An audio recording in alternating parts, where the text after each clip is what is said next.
A Bíblia, um dos livros mais lidos e respeitados da história, está repleta de narrativas que destacam a força, coragem e fé de mulheres extraordinárias. Neste relato, exploraremos as vidas de algumas das mulheres mais poderosas da Bíblia, mergulhando em suas jornadas e refletindo sobre como seus exemplos podem inspirar nossas vidas hoje. Esther era uma jovem judia chamada Hadassa, que vivia exilada na Pérsia. Após a morte de seus pais, foi criada por seu tio Mordecai, que a ensinou a confiar em Deus e seguir suas leis. Esther vivia uma vida simples, até que o rei Assuero decidiu procurar uma nova rainha, depois de depor sua esposa, a rainha Vasti, por desobedecê-lo. Esther foi levada ao palácio para participar de uma espécie de concurso para a escolha da nova rainha. Durante um ano, ela passou por tratamentos de beleza, mas o que a destacava não era apenas sua aparência, mas sua graça e humildade. Assuero ficou encantado com Esther e a coroou rainha, sem saber que ela era judia. O verdadeiro desafio de Esther veio quando Amã, o conselheiro do rei, elaborou um plano para exterminar todos os judeus do império. Mordecai, ao saber disso, pediu que Esther intercedesse pelo povo. Embora fosse rainha, aproximar-se do rei sem ser chamada poderia resultar em sua execução. Esther respondeu a Mordecai com uma das declarações mais poderosas da Bíblia: se perecer, pereci. Ela convocou um jejum de 3 dias para buscar força e sabedoria de Deus. Quando se apresentou ao rei, Esther usou sua inteligência e paciência, convidando Assuero e Amã para 2 banquetes antes de revelar a trama maligna. No momento certo, Esther expôs Hamã e o rei, furioso, ordenou que ele fosse executado. Por sua coragem e fé, Esther salvou seu povo e estabeleceu o festival de Purim, que é celebrado até hoje. Débora viveu em uma época de caos em Israel, durante o período dos juízes, quando o povo frequentemente se desviava de Deus. Por causa de sua desobediência, os israelitas estavam sendo oprimidos por Jabim, rei de Canaã, e seu general Sísera, que possuía um exército poderoso. Enquanto os homens de sua época temiam liderar, Débora se destacou por sua sabedoria, fé e liderança. Ela era profetisa e juíza, uma combinação rara na Bíblia. Sentada sob a palmeira de Débora, ela julgava causas e dava conselhos ao povo. Mas foi quando Deus a chamou para liderar Israel em batalha que sua verdadeira coragem brilhou. Débora convocou Baraque, um comandante militar, e disse que Deus lhe ordenava reunir um exército para derrotar Sísera. Porém, Baraque hesitou e só concordou em ir se Débora o acompanhasse. Débora aceitou, mas profetizou que a vitória não seria acreditada a ele, mas a uma mulher. No campo de batalha, Deus interveio de maneira milagrosa. Uma forte chuva transformou o terreno em lama, inutilizando os carros de ferro de Sísera. O exército cananeu foi derrotado e Sísera fugiu, buscando refúgio na tenda de Jael, uma mulher que, corajosamente, o matou enquanto ele dormia, cumprindo a profecia de Débora. Após a vitória, Débora compôs um cântico que celebrava a ação de Deus, a coragem de Jael e o livramento de Israel. Esse cântico é considerado uma das poesias mais antigas da Bíblia. A liderança é baseada na obediência a Deus e não em preconceitos de gênero. Sua disposição de liderar em um mundo dominado por homens nos desafia a agir com coragem e fé, confiando que Deus capacita aqueles que Ele chama. Maria era uma jovem simples de Nazaré, uma aldeia insignificante na época. No entanto, Deus viu nela algo extraordinário. Quando o anjo Gabriel apareceu para anunciar que ela seria a mãe de Jesus, Maria estava noiva de José, um carpinteiro, e provavelmente sonhava com uma vida tranquila e comum.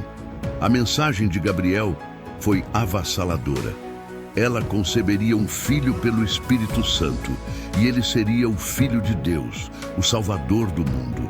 Para Maria, isso significava enfrentar vergonha e ostracismo, pois seria vista como uma mulher grávida fora do casamento.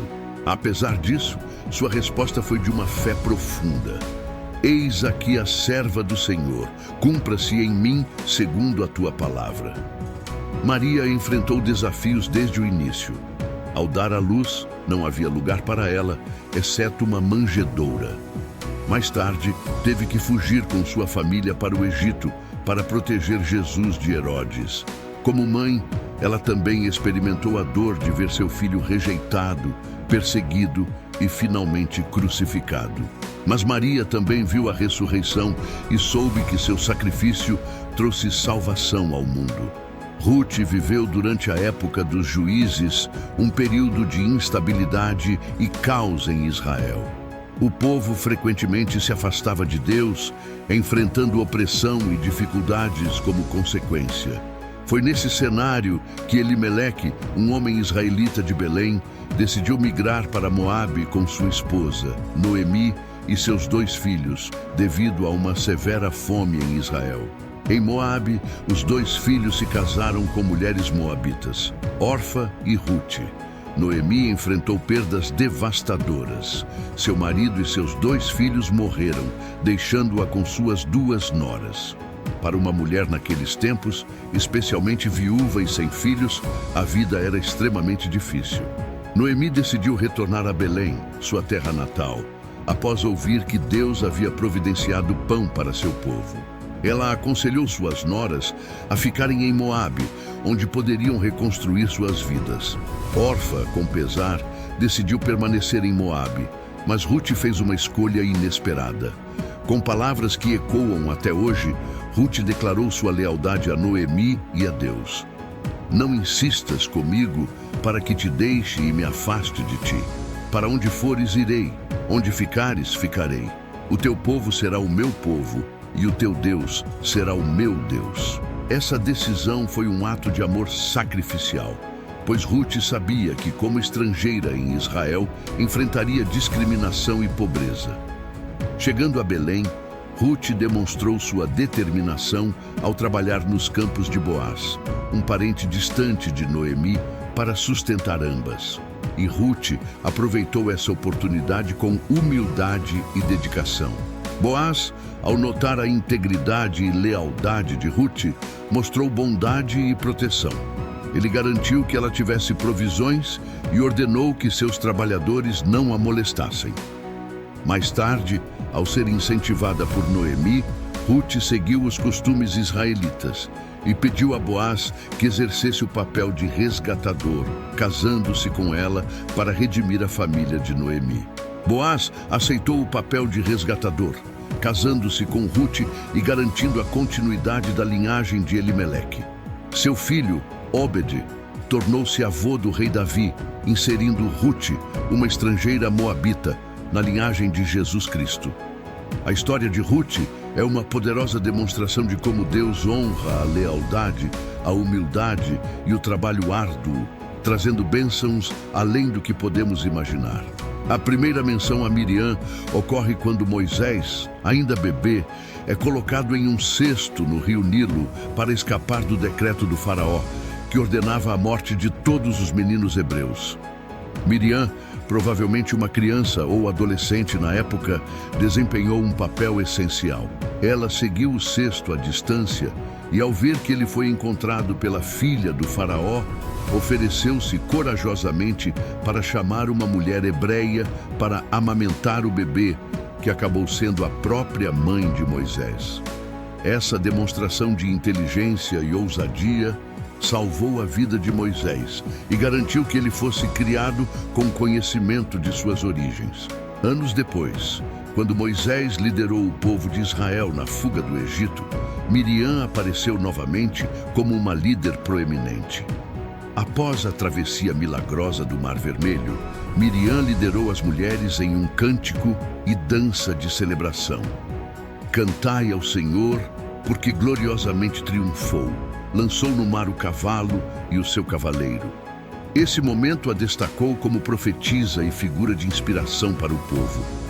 No entanto, Miriam também teve suas falhas. Em Números 12, ela e Arão questionaram a liderança de Moisés, criticando-o por se casar com uma mulher cuxita e possivelmente por seu papel único de mediador entre Deus e o povo. Isso não agradou a Deus, que confrontou Miriam e Arão diretamente, afirmando a autoridade de Moisés. Como consequência, Miriam foi temporariamente atingida por lepra, mas foi curada após a intercessão de Moisés. Miriam morreu no deserto, antes de Israel entrar na terra prometida, mas seu papel como profetisa e líder permanece um marco importante na história bíblica. Ela é lembrada por sua coragem, serviço e pelos aprendizados que suas falhas proporcionaram. Lídia é uma personagem do Novo Testamento mencionada em Atos 16. Embora sua aparição seja breve, sua história é rica em significado e oferece uma visão poderosa sobre como Deus pode usar pessoas comuns em sua obra. Lídia era uma comerciante de púrpura na cidade de Filipos, na região da Macedônia. A púrpura era um tecido de altíssimo valor, frequentemente usado pela realeza e pela elite, indicando que Lídia era uma mulher bem-sucedida e independente financeiramente. Filipos era uma colônia romana, o que significava que Lídia vivia em uma sociedade multicultural, mas também patriarcal, onde o sucesso de uma mulher nos negócios era algo incomum. Lídia já era uma adoradora de Deus, provavelmente uma gentia que respeitava e seguia o Deus de Israel, mas não havia ouvido sobre Jesus. Quando Paulo chegou a Filipos e começou a pregar perto de um rio, Lídia estava entre os ouvintes. O texto diz que o Senhor abriu seu coração para atender às coisas que Paulo dizia.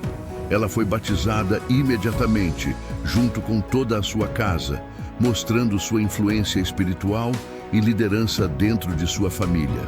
Após sua conversão, Lídia ofereceu sua casa para Paulo e seus companheiros, tornando-a um ponto de encontro para a igreja nascente em Filipos. Sua generosidade foi essencial para o avanço do cristianismo na Europa, tornando-a uma das primeiras apoiadoras e discípulas conhecidas do Evangelho no continente. Lídia é lembrada como uma mulher que usou sua posição, recursos e influência para apoiar a obra de Deus. Sua história prova que Deus pode usar nossas habilidades e posses para fazer a diferença no reino. Chegamos ao fim dessa incrível jornada pelas histórias de mulheres inspiradoras da Bíblia. Elas nos mostraram que fé, coragem e dedicação podem transformar não só suas próprias vidas, mas o destino de todos ao seu redor. Essas mulheres, cada uma em seu contexto, enfrentaram desafios gigantescos, mas confiaram em Deus e se tornaram exemplos de força e perseverança. Que essas histórias possam inspirar você a acreditar que com Deus ao nosso lado, não há obstáculo grande demais, nem situação difícil demais para ser superada. Assim como elas, você também pode ser uma fonte de luz, esperança e mudança na sua família, na sua comunidade e no mundo. Muito obrigado por assistir até o final deste vídeo. Sua presença aqui faz toda a diferença. Se essas histórias tocaram o seu coração, deixe um amém ou uma mensagem de fé nos comentários. Curta o vídeo para ajudar essa mensagem a alcançar mais pessoas e se inscreva no canal para acompanhar mais conteúdos como este. Lembre-se, Deus tem um propósito lindo para a sua vida e Ele está com você em todos os momentos. Que Ele abençoe você e sua família. Até o próximo vídeo.